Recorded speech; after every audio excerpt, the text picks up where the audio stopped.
Harmonize with me and hold me tight all through the night. You're shining bright. I'm your oyster, baby. You're my pearl. Hello! Look, Tom, you nearly blew my ears off just Sorry then. about that. You went just a little close. How's it going? Absolutely wonderfully. What a lovely, cuddly teddy bear jumper you're wearing. They say blue and green should never be seen, except on an Irish queen. Oh, right. You look fine. I don't subscribe to the whole blue and green thing. I think you look great, but very cuddly. I'm sure when you get home tonight, your wife will say, oh, give it a cuddle in that jumper. She'll probably just take the jumper off us. What, put it on herself? So Maybe. That's better. Oh, you mean take her? Yeah. Hey! Whoa! Oh, I see you're wearing some shoes from the future again. Moon boots. I think these are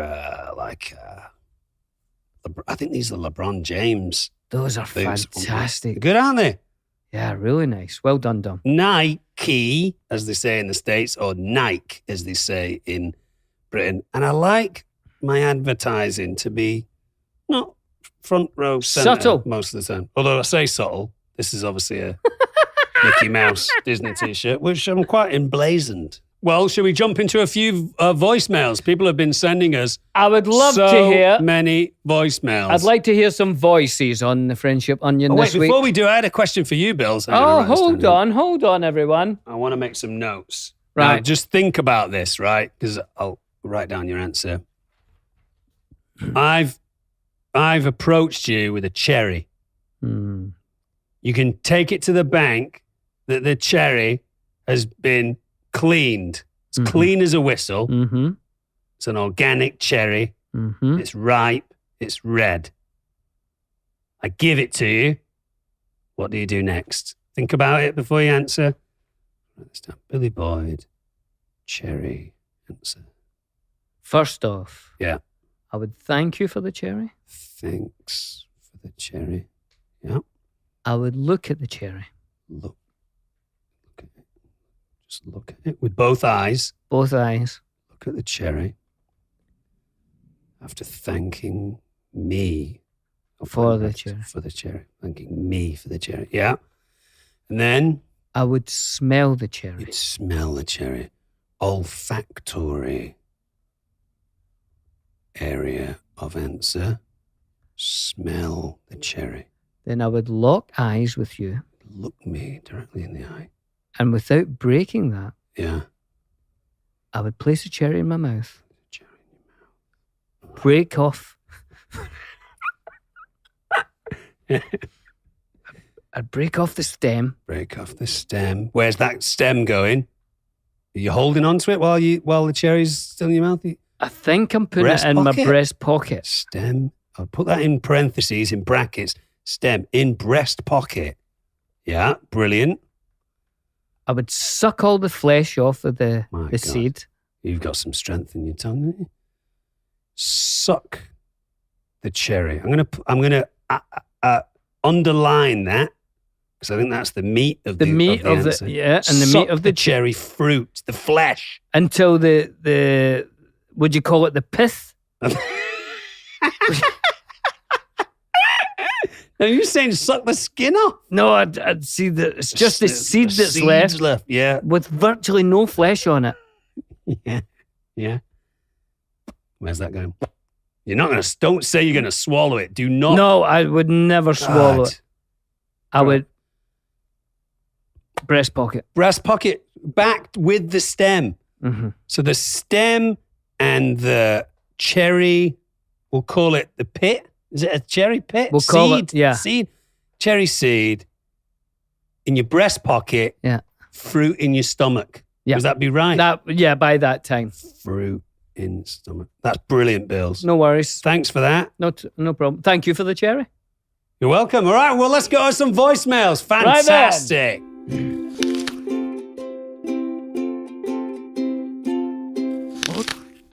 Billy, love the show. It's the only podcast I listen to. Oh, brilliant. Seriously, it's fantastic. And despite being successful actors, you guys come across as salt of the earth type of people. And I think the Friendship Onion is really just what the world needs. Huh. That being said, I've got a small gripe with your Eat the World segment. I'm going to need you guys to take about 20% off or when you're chewing in the microphone, especially you, Dom. Hearing your tongue and your lips smack around while you try and say masticate with a full mouth is one of the grossest things I experience on a regular basis. And I've got 2 really small kids, so I spend a decent amount of my spare time dealing with baby shit and throw up. I mean, I can literally feel the spit travel through the microphone across the country and out of my phone speaker to trip on me in Massachusetts. All right? Love you guys. Keep it up. Massachusetts. Brilliant. Well, Brilliant. I told you, Dom. that gentleman did not give his name. Do we know his name? Anyway, that lovely gentleman, Nameless he shall remain. nameless, but he's from Massachusetts, made a solid point. Now, I've put my foot in both camps, to be honest. I've had people in my Instagram say, please don't chew as much. It's disgusting. And then I've had other people saying, I love the chewing stuff. It's very funny. I'm not sure. Maybe I just back off the mic a little bit. I think we can see that the country is divided, It's divided. as everyone is saying, and it's through how much do you want to hear someone masticate? Yeah, let us know if you have any strong opinions about how much or little Billy and I chew during Billy and Dom Eat the World. Yep. Here is another voicemail. Hey, Billy and Dom. Oh. This is Zach calling from Reno, Nevada. I have a quick question about the first scene where we're introduced to Meriadoc Brandybuck and Peregrine Took, which of course is the 111th birthday party of Bilbo Baggins. I have a question about the scene where you lift that wonderful dragon firework up off of the ground in the tent. We see the firework coming up from the ground, and then of course, I'm sure CGI takes over. But I was curious what kind of special effects went into the stunt work or the props work or whatever for that firework. Huge fan of the podcast. Can't wait to hear your answer. Thanks. Bye. That was a really fun day, if you remember, Great Dom. It was in a studio in Wellington, in a sound stage, and they did set up the firework inside the tent. And it was on a sort of piece of fish wire or whatever you call it. Yeah, so you can't see the wire. And then the firework did have some gunpowder in it, so it did make a noise and it flashed. And then someone shot it up. Yeah. So the first sort of 6 feet of it going up in the air was going to happen. And then we cut. And the makeup girls did a brilliant job of blackening our face with soot and putting our hair up to the point that I thought, this is too much. Pete loved it. I thought Pete's going to say, no, that's like it. Cartoon. Am I right in thinking he asked for more? I think so, yeah. I think we went away to go to the makeup trailer to do it, and the makeup girls said, scrunch up your face so it looks like you're getting ready for an explosion. We had all these really fun crow's feet. I seem to remember we went to Pete, and you and I were like, they're not going to like this. He's going to get us to wash our face. And he laughed and said, more. Yeah, and that's when they back-combed their hair up, and it was a really funny day. But as I say, the firework did go up about 6 feet, and we did it a couple of times in rehearsal, and then we went to film it. And when they filmed it, that's when they set fire to the gunpowder, and it made the noise and the light, and it really did give me a fright. And so that scream that's on the scene is actually you real. Screaming. Yeah. And what was I going to say about I know what I was going to say. The great way that Pete filmed it and then chose to edit that sequence was that you obviously do see Merry and Pippin. You see them behind the back of Gandalf's cart taking the firework, and you see them, working out who's going to light it and all that kind of stuff. But you never fully see them in a great, big, juicy close-up until they're covered in black and their hair's all backcombed. And the great thing about that is the audience immediately know these two are troublemakers. That's who they are. These two are going to be characters. And then you see us washing the pots with Gandalf. And the other thing, washing the pots with Gandalf was a forced perspective. Do you remember that? Yeah. So you and I were washing dishes next to each other, and Gandalf was much closer to the camera, looking to his right. We were looking to our left, but to our left was nothing, and Gandalf was about 10, 12 feet ahead of us. Yeah. Great day. Amazing. That was Great a really question. fun day. Thanks. Uno más? Sí. Very good, Dom. Yo soy español. Very good. Hey, my name is Diana and I'm from Portugal. And I just read Lord of the Rings for the first time last year, and I'm so glad I did it because I met such good people like you too. And I was wondering, do you think that your friendship would be this strong if you didn't met through Lord of the Rings? Is your friendship just a result of living through that period together? Or do you think that you two would actually be very good friends anyway if you met through another context, not just working together? Thank you for your podcast and bye bye. It's a good question, that, Dom. It's a tough one to call, really. Because it's hard, isn't it? Because you've got to sort of imagine a different life. Sliding doors. Yeah, exactly. I would reckon we would probably be friends however we met.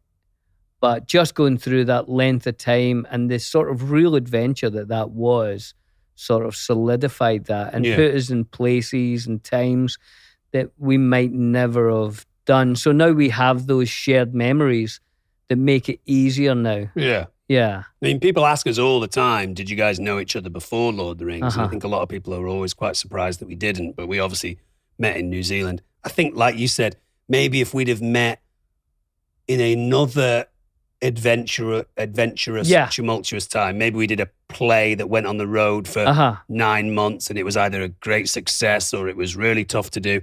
Something that forges a friendship. I think it probably would have been harder if, let's say, you and I were ships passing in the night on a show. You did a month, I did a couple of weeks, and we were like, oh, hey, that was fun, but didn't really know each other. It would be harder. Because even with the people that we might not be as close to from Rings as you and I are, like David Wenham or John Noble or Hugo, who we had a great time with, but we just don't see that much. When you see them, there still is that little thing, right? We did that together, group, this gang together. And it just so happens that you and I have lived in the same cities for a long amount of time. Yeah. So, there you go. Good question. I'm glad you read Lord of the Rings. Lovely. Yeah, fantastic. We also have some emails here, so let's get straight into these. Go on, Tom. This from Nick in Nottingham. Nick in Nottingham. Nottingham, where my wonderful cousin Lucy lives. Hi, Luce. He says, hey, guys, loving the podcast. You guys are great to listen to in the evening. Oh, that's sweet. I have a tricky hypothetical question for you both. If you could only listen to music from one decade for the rest of your life, what decade would it be? And Nick said for him, he would listen to the 1970s. Any strong thoughts or feelings there? I have very strong thoughts about that. Good. Now, Nick, I'd like to know how old Nick is. Because I think most people would go back to the decade of when they were around 15 years old. So for me, I would do the decade of the 80s. But as someone who likes to make music and goes into studios, and I like tape machines and compressors and musical things, and I think they nailed that in the 70s. I think 70s music, if you're an audiophile, is that right? I think so. Phile. If you like listening to music in a kind of high quality, I think 70s music sounds the best. Right. But as a type of music, I would listen to the 80s because that's when I was growing up, and that's the music that really influenced me the most. So if I had to choose the 1980s. Great answer. And I agree with a lot of what you said there. The formative years in music tends to be, those kind of 15, 16, 17 years.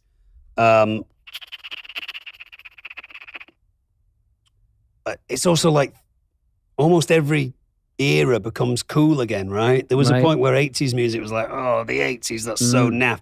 And then the 80s came back, and then people were like, oh, the 70s disco, that's kind of naff. And then disco came back. Then the 90s had a period where it came back. So it all kind of goes around in a circle. So it's, if you could only listen to one decade for the rest of your life, I might go 80s as well, because you can find great stuff. I mean, obviously, I'm such a fan of the Beatles, which is much more 60s. But then I like George Michael. Well, and Madonna. I like Madonna. I know you like Madonna. I like David Bowie. I know you like David Bowie. And he jumps over so many, as they all do, but he jumps over so many different eras. You've got 70s Bowie or Bowie, but then 80s Bowie is quite interesting, and even 90s, and even, I mean, that last album that he did, Black Star, which was like, I don't know, 18 months This before isn't he answering died. the question. The 1980s. I'll say There we the same song. go. Hey, Tom. Go on. I'll read you one here. You ready? Maggie M. from Salt Lake City says, Utah. if you could bring one animal species back from extinction, what would it be and why? Oh, great question. Now, before you answer this, have you seen Jurassic Park? The documentary. Yeah. Yeah. So that was scary, isn't it? There, I wouldn't go. No, and they probably shouldn't have brought those animals back, no. should they? No, you can't go to that island now. No, they've closed it all down. They're all the T-Rexes just Every running around couple of- eating stuff. Every couple of years, they open it back up and make another documentary. Right. But Not seeing the other docs. right, I would bring back, because for me, I always think, well, what would have the most amount of a global effect on things that you're trying to improve in the natural world, like conservation or bringing back an animal that would be the symbol of conservation, or maybe an important animal in an area like a jungle or a forest or a desert, an ocean. So for me, yep. it's two things really. Either the woolly mammoth, because I think bringing back a massive woolly elephant, bigger than an elephant, would be such a huge moment for people to witness, that maybe they'd change their ideas about elephant poaching, and maybe they'd change their ideas about animal in general. So that would have a massive wow effect. And then the other thing is, the thylacine, the Tasmanian tiger from Australia. Right. Kind of a strange looking, slightly hairless dog with stripes like a zebra. Right, yeah. Incredible looking. They went extinct in the late 1900s. And again, that's an animal that if you saw it, you'd go, oh my word, wow, that's yeah. incredible. So probably the mammoth, if I had to choose one. I think that's a good one. Yeah. You obviously have a greater knowledge than me and all this I stuff. love animals. Yeah, you do. But I don't even know if this is a true story, but I heard the dodo is extinct because humans arrived on an island and basically ate them all. Yeah, they're like a turkey, like a slow-moving turkey. Can we bring those back? Because Yeah. it's a shame that we just arrived and basically ate them all so quickly they couldn't stay alive. I believe it was one of the islands in the Cook Strait in the journey that Captain Cook took. And once they got off the boat, they had exhausted the supplies on the boat. Yeah. And they didn't have birds on the boat. Oh. Suddenly they're in a place that's full of slow-moving, stupid birds that can't fly, or can kind of fly a little bit like a chicken, maybe just and then they're done. And they were like, well, we'll just eat all of these. We're in a bounty here, so they wiped them out. The other thing is that when you go to islands that are isolated, that like the Galapagos, that has very little to do with humans, they've not learned that humans are dangerous. So you can approach the marine iguanas in the Galapagos or the tortoises, and they just don't know that you're a threat. Until they learn. Which is a very sad kind of reflection on the human species. Bring back the dodo. Oh, that was fantastic. Good questions there, Tom. Speaking of music. Hey? You got to join me in the chorus if you recognise this Right, song. go. Hold on. So just because I'm feeling this song and we've been talking about it, you'll know it. You'll be good. Here we go. I'll put both my cans on so I can hear me in stereo. That's good. Do you want the lights dimmed? Are you okay? I don't know if they can dim No, the lights. right, we'll No, just carry on then. Travis is shaking his head. Don't make me dim the lights. Here we go. Still don't know what I was waiting for.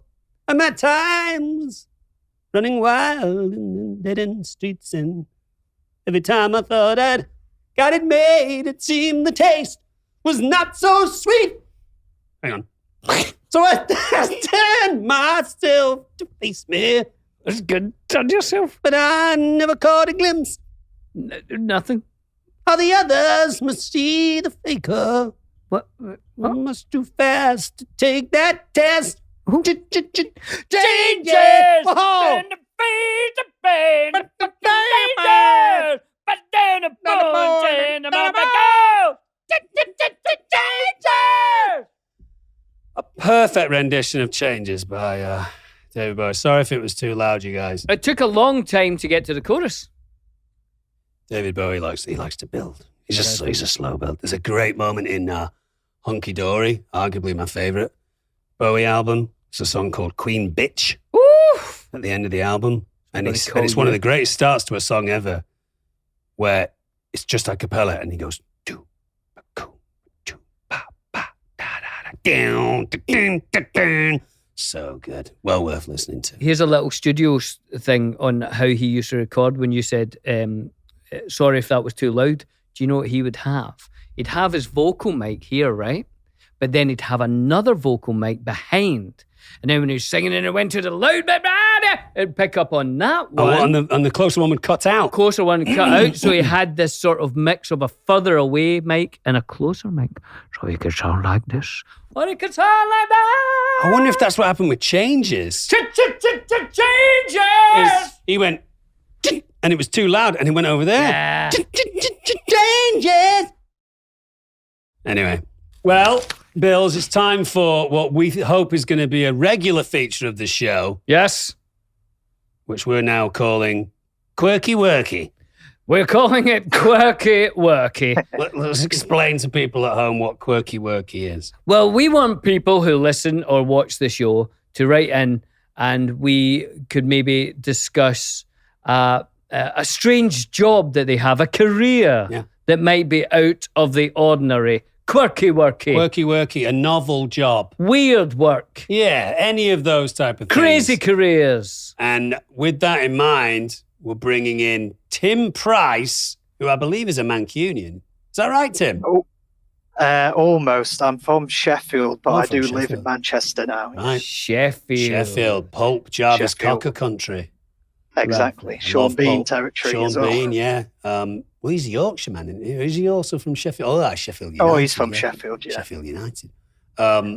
Pulp, I think, for my money, Pulp won the Battle of Britpop. Everyone was talking about Blur and Oasis, and Pulp just kind of scooped in with the best albums. Yeah, just on the side, best you know, vibe. just playing it cool. I absolutely love Jarvis Cocker. I'd love to meet him one day. Yeah, Do you know him, brilliant. Tim? You know how everyone says everyone knows everyone? Well, I've seen him. Oh, nice. That counts. It's very tall, isn't That he? does count. Yes, it does, Tim.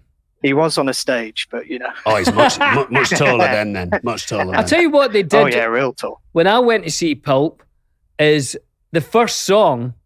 It was great. Where I can't even remember what song it was. And Jarvis is up there doing his thing. And then at the end of the first song, Jarvis Cocker came on. Like, so he's already on stage. And then he walked on. Like a It was like magician. something from like the Black Mirror or something. They'd got the guy. Do you remember the show Stars in Their Eyes. Stars in Their Eyes, where people pretended to be? And they yeah. had such a great Jarvis Cocker that Jarvis Cocker got him onto the stage at Glasgow and he sang the first song.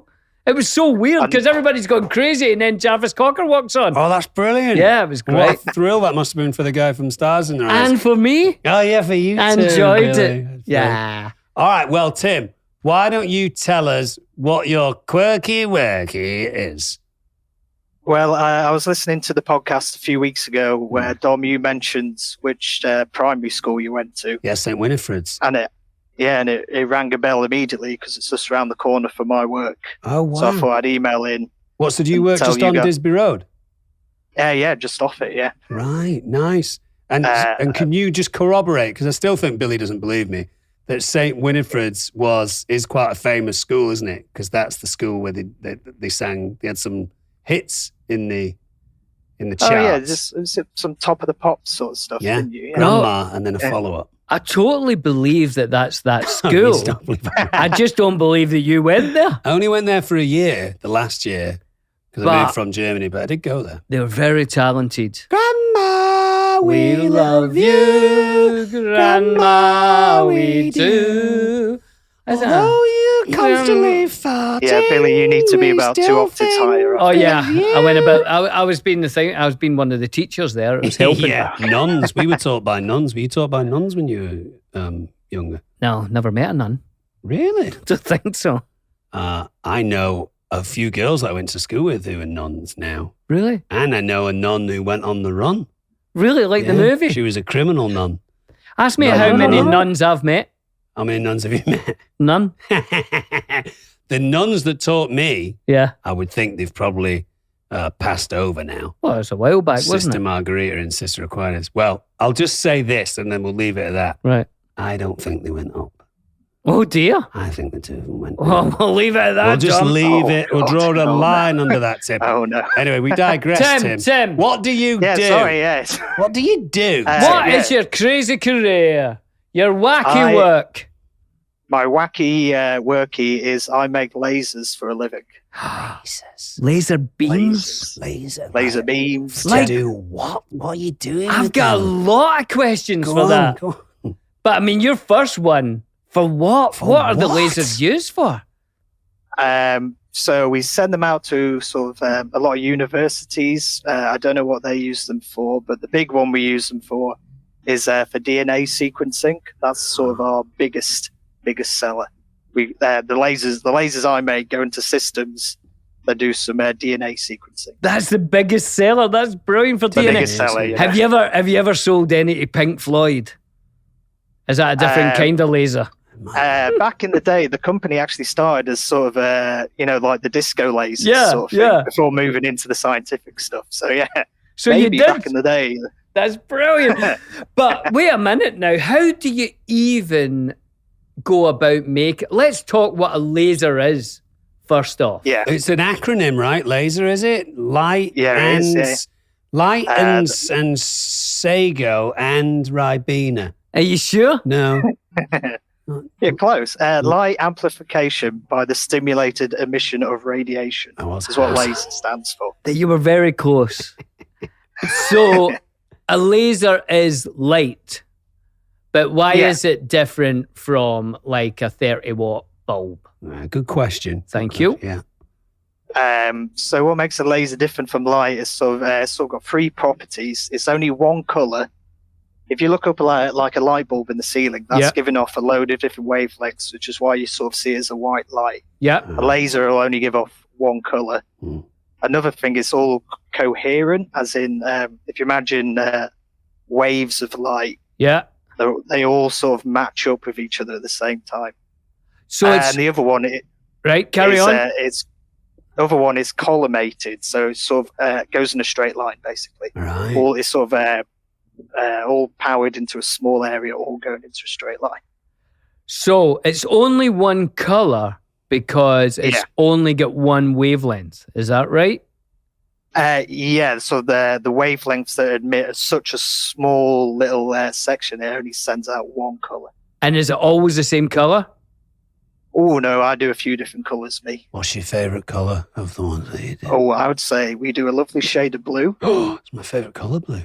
I like electric sort of blue. like a lightsaber blue. Oh, that's my favourite colour. Is that the good guys in Star Depends, Wars? but generally, yeah, I would say the good guys. Okay. And But yeah, we do red and green. We do infrared ones that you can't even see. Why would you want yellow that? Why would you want ones. an infrared one? Is it for like clubs at night or something? Scorpions, No, this would be for more scientific stuff. medical stuff. Maybe.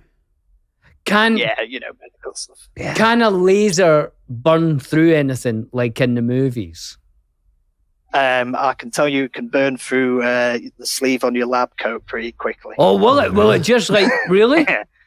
Yeah, when I'm making them, it's my big flaw is my the sleeves of my lab coat often get caught in the beams. Wow. And if you can smell a bit of burning in the lab, that'll just be me singeing my clothes. Wow. So it can be quite a dangerous job. Oh yeah, if it goes anywhere near your eyes, then Yeah. you'll be in bad trouble. The thing they did on the first day was show us a training video of this a laser beam hitting just like an eyeball, and it just sort of. Ah! Who Oh. volunteered to have their eyes shot through with a laser? Just And 3 takes it took as well. oh well, that's a shame. Now, How That's big? Oh, go on. I think this is really interesting. I know, actually, I can see. I can see because perked up. we, it's not all laughs and fun here. By the way, we've spoken to No, Brian Greene and everything. We talk about string theory. Yeah. We love all this stuff. Educational stuff. So I remember when I get taught about lasers in school, the teacher said to us, so if you got a perfect laser and you fired it at the moon, the size of the beam would be the same where it fired from to when it got to the moon. You know, like light dissipates. Is it? Yeah. So it's a laser just always stays the same? Yeah, you can have that, but that's like incredibly hard to achieve. Most of them sort of veer off slightly, so they get slightly bigger. Right. So it does start. But only slightly. The aim is to stop that as much as possible. Try and get it, as parallel, going in a straight line. Wow. How big's the facility in which you make lasers, Tim? We've got about 150, 200 people. Okay. So pretty big. So lasers are really, and basically so that people can find out what breed of dog they have. It's all about just looking back at DNA and saying, yeah, it's definitely a poodle. That is the biggest seller. If you've got a Labradoodle or something like that, shoot with a laser. The Labrador gets shot off with some parts. The poodle bit gets shot off with different parts. That's crazy. What an interesting... So how do you go about making a laser? So for me, I'm sort of in the production side. So imagine sort of like a Meccano set. Right. I would say it's close to something like that. I'm sort of putting together... I'm adjusting lenses. I'm putting in mirrors, sort of aligning everything to within like nanometers. Just giving it a little twist here and there. And if I do it right, a laser beam should shoot out the hole in the front of the box. Goodness me. That's amazing, isn't it?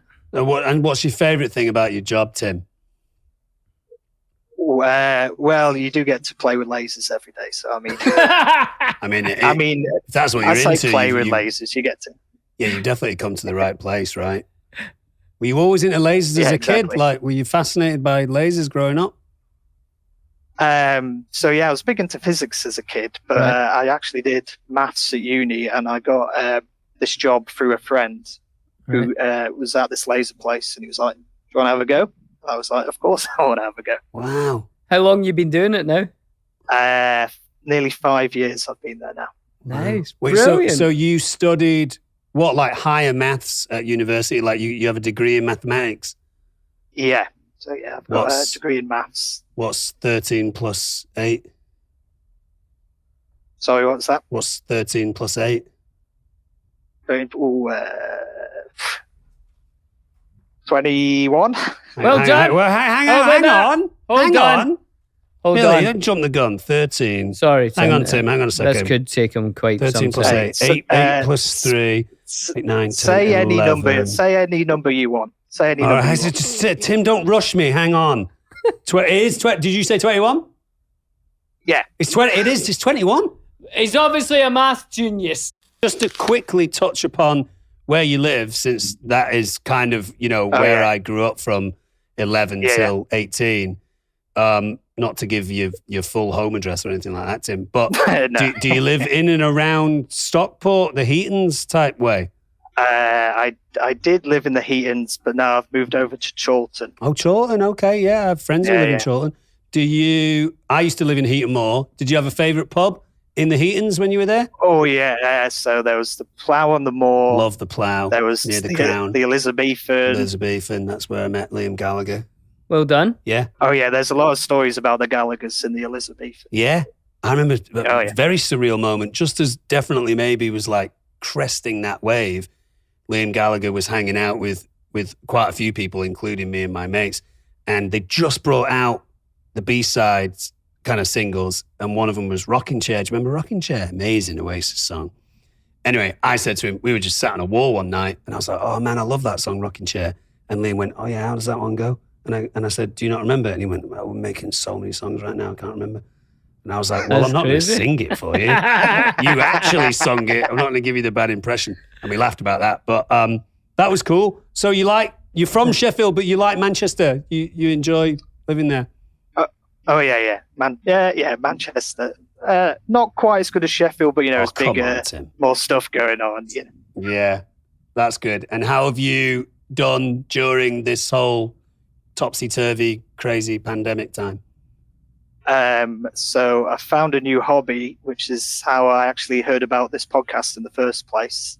What I've been was it? playing a lot of D&D online, Oh, nice. Ah. and I first heard you guys doing the Free Black Halflings podcast. Oh, yeah. Right, yeah, that was Oh, great. they were Yeah. great. I love them. Yeah. They were Yeah. very cool. A lot of passion for There's a what they little- do. Yeah, there's a little rumor going around you might try this Star Trek sort of game. Yeah, we're really into trying that, Be and fun.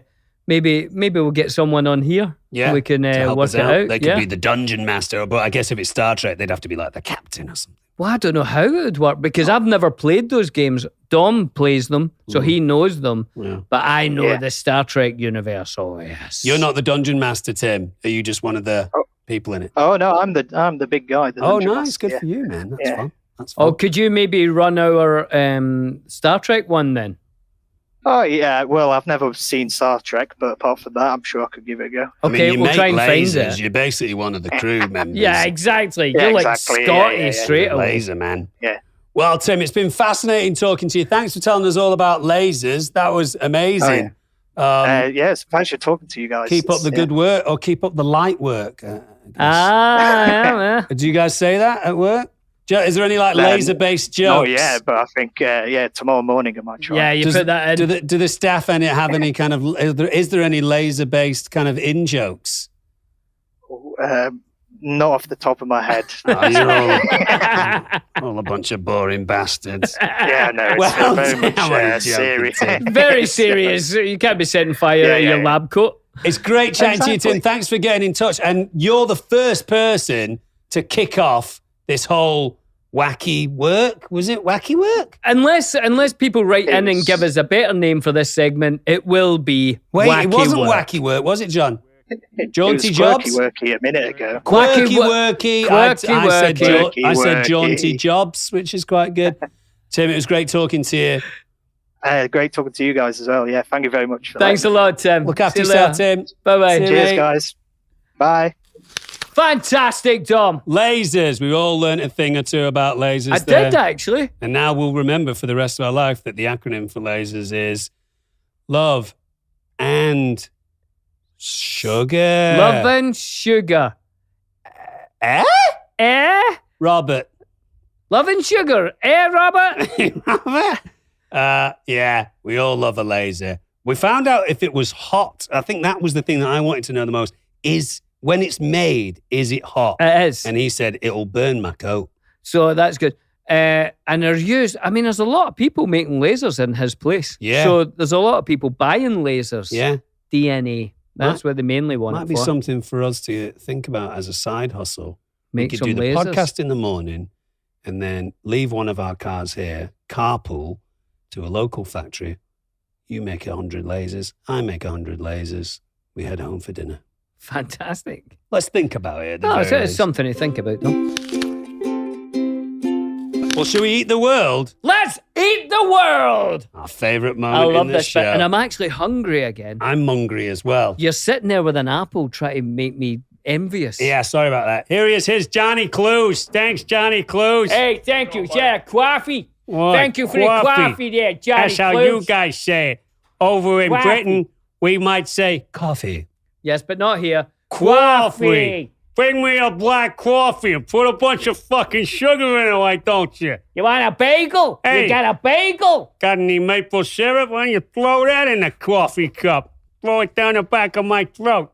Hey, so this week, I'm getting to the stuff here. Right, come on, Dom. Sorry for the swearing. Billy and Dom eat the world. If there's any parents at home that are like, oh, we like this show, but they shouldn't swear, it's not Billy and Dom swearing. It's these New York cabbie guys, Yeah. which we should give names, I think, to. I feel like my guy has, I don't know where this came from, but I think my guy has a interchangeable girl or boy name, such as Jean. Billy. Oh, Billy, yeah. There you go, like Billy Piper. Billy Jean. Not your lover, right? Not your lover? No. Okay, just checking. Okay. Can I be called Denver Dave? Denver Dave. Yeah. But you're doing a Denver accent. It is a Denver. I'll show you again.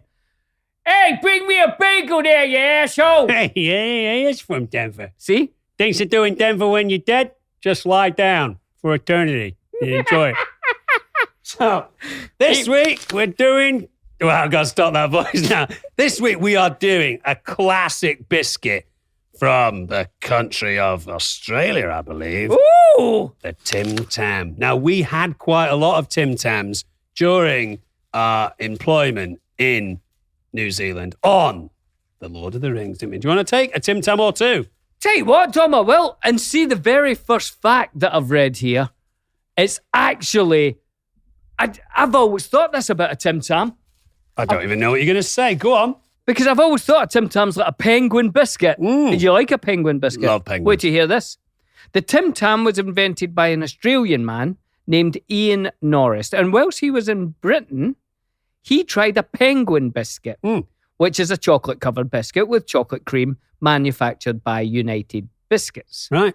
Inspired by the penguin biscuit, Norris wanted to make a better one. Cheeky. So by 1964, Tim Tams were being manufactured by Arnott's in Australia and quickly gained popularity. The biscuits were named after a horse by the same name which had won the 1958 Kentucky Derby. Wow. Who knew that?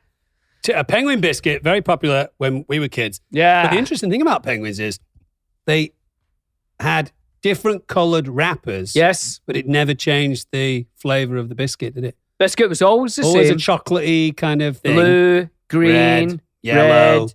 We could say other We colours. can bang keep a going. rainbow, sing a rainbow. Now, you don't know the sing a rainbow. That took you 3 lines to join in Sorry. there. I was getting excited about the Tim Tam trick, as I Carry like on. to call it. Eh? We'll talk you through this because you don't know this. No, I don't. This is well, first of all, we should say the Tim Tam was recommended by Daniel from Katikati in New Zealand. I hope I didn't murder that. From Oliver S. in Australia, from Gary H. in South Australia, from Byron B. in Australia, and from my mate Jackie from New Zealand, who said the same thing. And the Tim Tam trick is like this. You get yourself a cup of tea or a cup of coffee, which we've got right next I've to got us. a coffee right here, Tom. You bite off both narrow ends, c'est ça, and you use the Tim Tam biscuit as a straw. What the heck? To suck up. So now you're getting a coffee, chocolatey type of thing. It can go all over the place, so you have to be careful. But should we try the Tim Tam trick? So we're basically going to use the Tim Tam as a straw. As a straw. Can you also do this with a penguin? Not a real penguin. I'd never do it with a real penguin. Bite off its tail, bite off its beak. It just tastes like pilchards. Nah, it'd be no good. I'm sure you can do it with a penguin biscuit. Hang on, I'll bite that off. That's one end gone. Flip it around. For people who are bothered about the sound of us chewing, I'm sitting about 5 inches from the mic. I was about 2.5 feet away then because I'm now getting worried that people do not like the sound of my mastication. But I find mastication to be extremely important. I'm going to taste the coffee to make sure I don't burn my tongue through my Tim Tam straw. Unfortunately, due to the That's all right. slapdash way in It's which nice. the Tim Tams and the coffee were brought in by Johnny Clues, I'm having to stir my coffee with a pen, which I think is extremely unhygienic and cruel to the pen. Have you tried it yet? Yeah. Is it good? It's really good, but it's not easy. No, it's not easy. Well, most tricks aren't. Hang on, I'll give it. Now my Tim Tam's just melting. My Tim Tam's gone, Tom! Tom! Ah, yes! Ah, has it gone in the coffee? Yeah, it's gone in the coffee. Ah, Billy. You've made a pig's ear of that. I had it, and then it just went.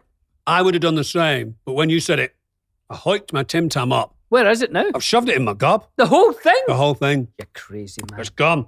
Wow, that is good. Now, my mate Jackie, who I saw yesterday, said, not only can you do tea or coffee Yeah. and hot chocolate, which I'm sure would be fantastic for this, but she said some real wild cards out there do stuff like apple juice and orange juice to get like an orange chocolate taste type thing. And I said, how is it? And she said, it's not great. I prefer the hot chocolate. Sounds like she's tried a lot of it. Oh, yeah, she loves it. Has she ever done it with a gin and tonic? I'm not sure. Jackie, get in touch if you've done it with the gin and tonic. The Tim Tam, that is. More facts here. The biscuit is currently owned by the United States Campbell Soup Company. Campbell Soup. For 10 points, what artist was famous for drawing Campbell's soup tins? Andy Warhol. And what is Andy Warhol's arguably most famous quote? I love soup. It Was it? might be. No. I love soup, me, he says. No. I'll tell it you and you'll be like, oh yeah, that is. I love soup, me, Campbell soup in particular. He probably did say that at some point. But I love soup, me, Campbell soup in particular, the chicken noodle. I think he liked the tomato soup more than any other. Did he? He was a big fan of the tomato soup. Andy Warhol is probably more famously known for saying, everyone will be famous for 15 minutes. I didn't know that was Andy Warhol. That's said Warhol, yeah. He was And- very smart. Quite prophetic. One of the first artists who said, well, art doesn't, I'll do a painting like the Campbell's soup and say it's mainly red. And then somebody wants to buy it and they're saying, oh, but I want it from a living room and my colour scheme in the living room is blue. He said, well, do another one blue. Doesn't matter. It's fine. He's not an artist who's like, no, that's what it is. It's red. No, I'll do whatever colour you want. Andy Warhol seemed to be interested in exploring the art form of replication, right? So I'll do Marilyn Monroe once, but then, like you said, I'll make it yellow, I'll make it blue, I'll put 4 of them next to each other, I'll turn one upside down. That is my art form. It's brilliant. He wore a wig, right? No. That was his real hair. You're obsessed with people in wigs, aren't you? Well, I'm losing my hair. I went to see someone to get a professional opinion. Do you think I'm losing my hair? Yeah. What'd they say? He said, I don't think you are losing your hair any more than, normal. Yeah. And he said, this really stopped me from worrying. He took a mirror so that I could see all my hair. And he said, if your hair stayed like this, would you be happy with it? If it just stayed like this? And I said, yeah. And he said, well, then just keep an eye on it. And if you start to see a massive difference, let's chat. But he's probably trying to sell something as well. So if he's that's saying, his job. if he's saying it's all right, then And if I get like a big Zinedine Zidane bald patch, I'm definitely getting that hair thing done. are you? I'm going bald, but I'm just going to let it happen. Yeah, you're embracing it and you suit it. I'll just shave it. I don't suit it. See, there's some people that I think suit it. John Malkovich looks great without hair. Joe Rogan looks great without hair. Zinedine Zidane looks brilliant without hair. I don't think I would. You look great without hair. Bob Mortimer looks great without hair or with less hair. It's all about owning it, isn't it? And I think I would be just a bit self-conscious about it. Well, you don't want that. Do you know what I mean? More facts for you here. I was halfway through on. The biscuit is currently owned by the US Campbell Soup Company, which bought out Arnott's in 2011. The actual ongoing product developed for Tim Tams is still Australian-based.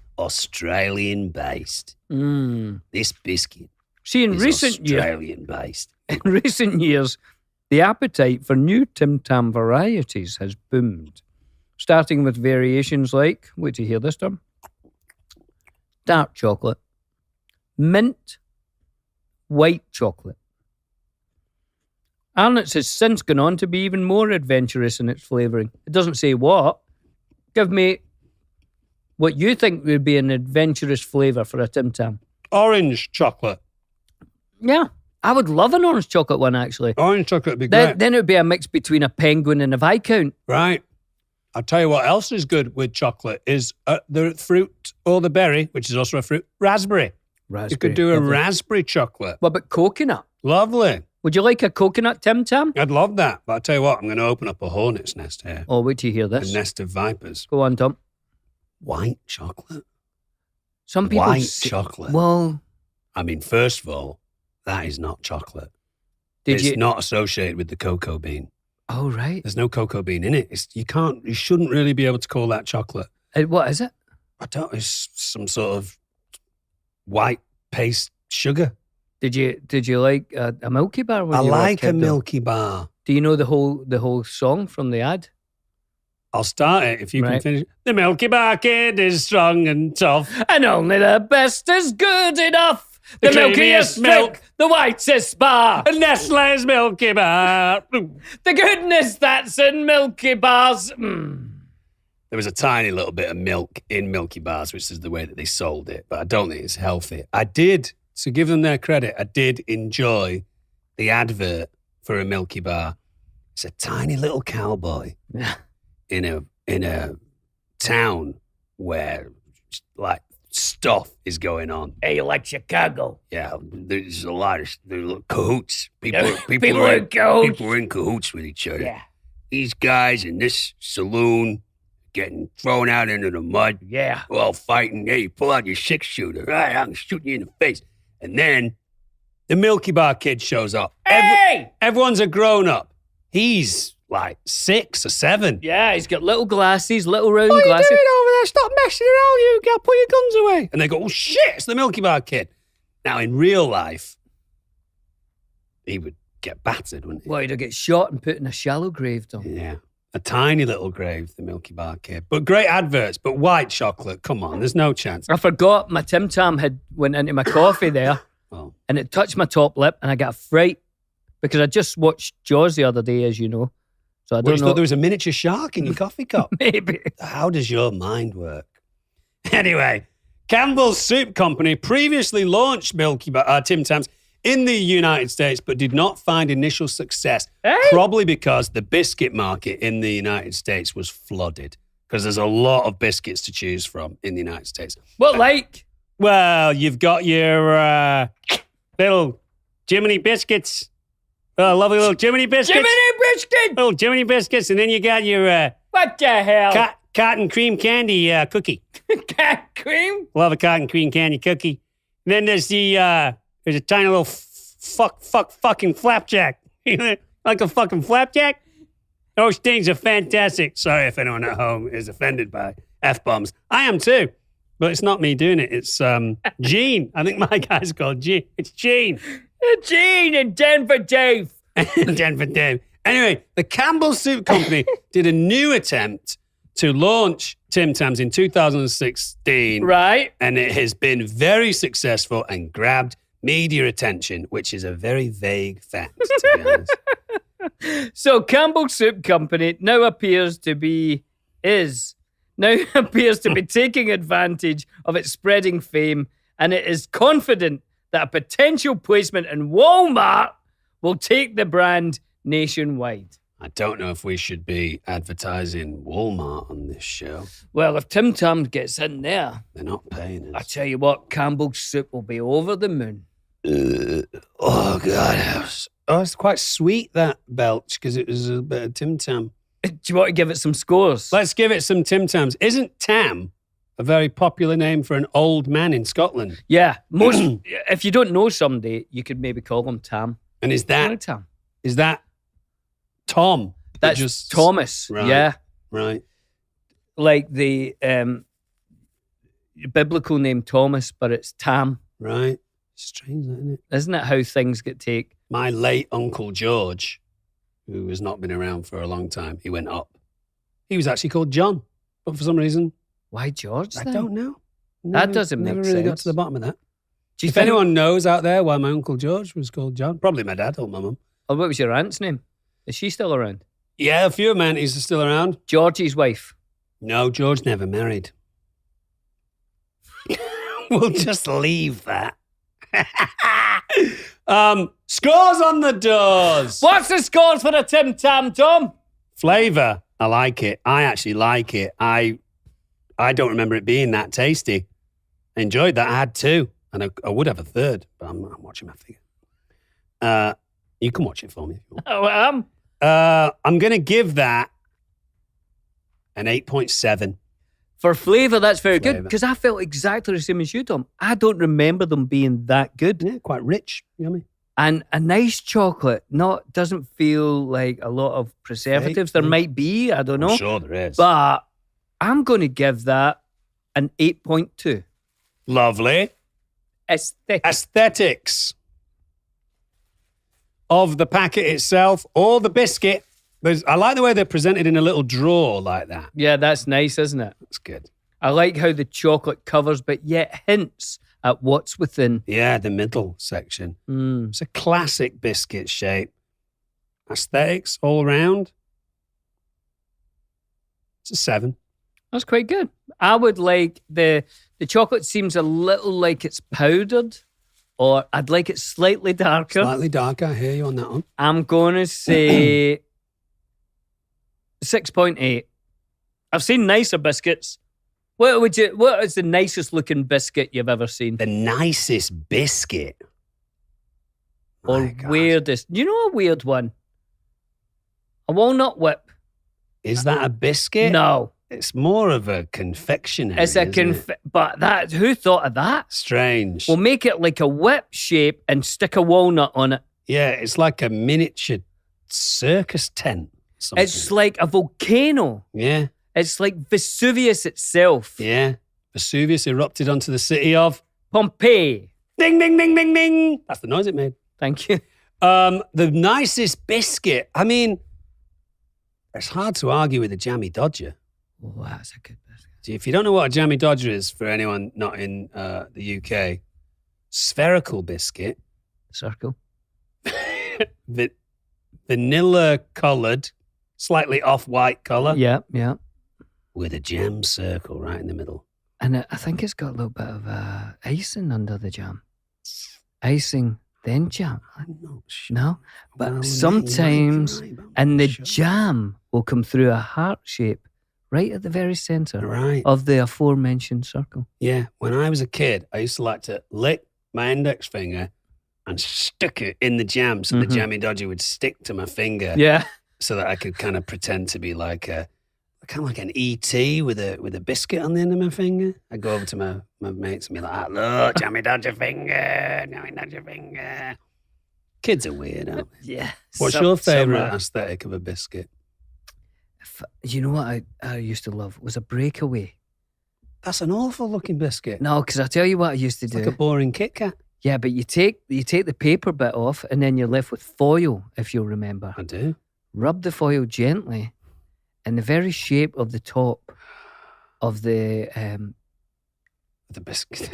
biscuit would then transfer I kind of onto the superimpose. foil. Then what would you do with that? The Then I foil? would very gently remove the foil. Take it off. Take it off. So it still leaves the imprint Yeah. of the aforementioned Like biscuit. a coin rubbing in the old days. Then Breakaway rubbing. I would eat the breakaway Yeah. virtually in a winner. And then I would be left with not just the memory, Yeah. but also In the the biscuit indentation. in tinfoil. Could you then refashion the shape of a breakaway Mm-hmm. and jokingly pass it off to a mate? Yes. Do you want a breakaway? Yes. And they go, oh, you bastard. There's no breakaway in there. Really? It's just air. Mm-hmm. That's great. Although, yeah, okay, fine. I'm not going to get into it. I was going to say that's a great trick, but is it really a nice looking biscuit? But yeah, fine. Oh wait, usefulness. No, I've never known a cookie you can use as a straw before. And as you know, we're not using straws anymore because Turtles. it kills turtles, Yeah. etc.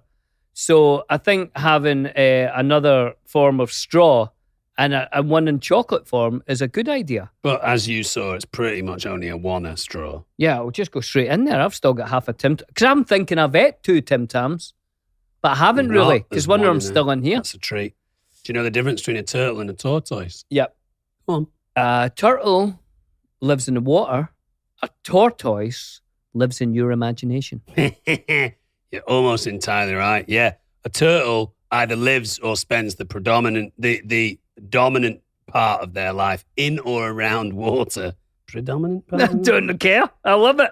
They have a much closer relationship to water. They either live in water their entire Uh-huh. life or lay their eggs in water or mate in Mhm. water, all that kind of stuff. A tortoise will drink water, but is land dwelling. In the United States, all tortoises, terrapins, and turtles are called turtles, and that is wholly incorrect.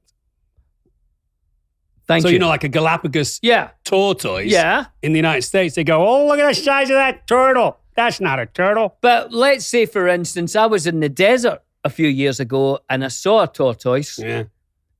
Would people in America call that a turtle I in, think in quite the a lot of desert? people would be like, look at that turtle. John, if you saw a tortoise in the desert, would you say you were with your fiance, would you say, excuse me, There's a turtle or there's a tortoise? Well, first off, you guys say tortoise, really. Yeah, oddly. we say tortoise, but Tortoise. you guys say tortoise. Tortoise. Yeah. I would probably say it's a turtle. It's not a turtle. I'm sorry. Now I feel like a fool. It's fine. Oh, that's all I right. do actually think the Teenage Mutant Ninja Turtles probably created quite a mess with that. Oh, yeah. Because the Teenage Mutant Ninja Turtles, who live down in the sewers, so they have a little bit of a relationship with running water. Yeah, with poo in Kind it. of a hybrid Yeah. of turtle and tortoise. And I think it And also ninja. and ninja, I think it created a real mess. Do you remember the name of their teacher? It was a rat. It was a rat, lives in the sewer. Don't know. They love shit. Splinter. Splinter. Yeah. And our friend Sean Astin voices one of the turtles. Is that right? Yeah. In the movies? In the TV show. I had no idea. There you go. A man of many talents. We've run out of time again. What? We need to wrap it up. We took too much time. Wait a eating minute. We Tim have Tams. it. We need to finish first with scores oh, for usefulness. Quickly. Usefulness on the Tim Tam. It's great as a straw. Apart from that, it's a good biscuit. It will melt in your hand. I did get some meltage. Usefulness. I think you could maybe make a cake and sprinkle some Tim Tams on top. Definitely make a You could cake. do a Tim Tam inspired cake. And then you could freeze them and Tim make Tam them ice hard. cream. You could freeze it and maybe smash it up and then sprinkle it on top of Yeah. ice cream. I think there's quite a few uses for this. I'm gonna give it a solid 8.2 for usefulness. That's good for a cookie. Yeah. I'm going to give it a 7.5. Okay, we're in the right ballpark. That's it. We've definitely run out of time. Guys, if you Wow. want to get in touch with us, we'd love that. If you do a job that you think we'd be fascinated to learn about, if there's a song you want us to listen to, if there's a food item, get in touch with us. The Friendship Onion at castmedia.com. That's cast with a K. And also, if you want to send us one of those voicemails, you can do that on speakpipe.com/The Friendship Onion. Also, we have a Spotify playlist, Yes, we do. The Friendship Onion, where we put all of the songs that we listen to on that. Be aware, there are a lot of pretenders out there, so you need to find the official one. I think that's it. Oh, rate, review, and subscribe to our podcast. For why? Just to make us happy, Yeah. so we can make more. Yeah. And we'll see you guys. Oh, God, Tim Tams. Next week. See ya. Toodles.